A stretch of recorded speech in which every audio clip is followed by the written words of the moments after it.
Many who try to cross never make it. But there are opportunities. You just need to find them.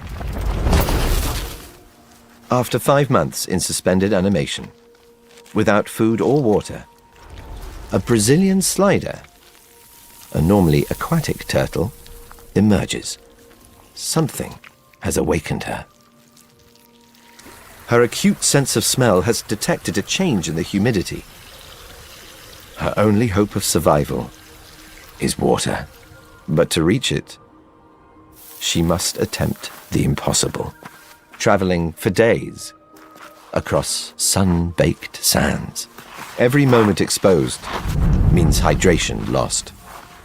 And as the wind picks up, she loses the scent of water. So, which way now? In this hostile landscape, she'll soon dry out. But the sun that threatens to cook her is also her guiding light. Using its position as a compass, she keeps on her course.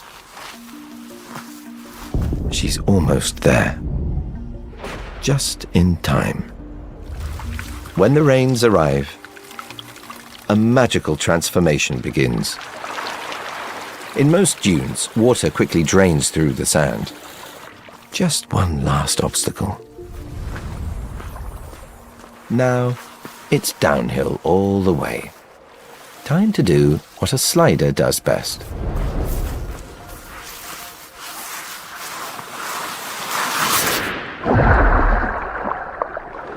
These ephemeral pools bring food and the chance to meet a mate before the water vanishes and the scorched desert returns.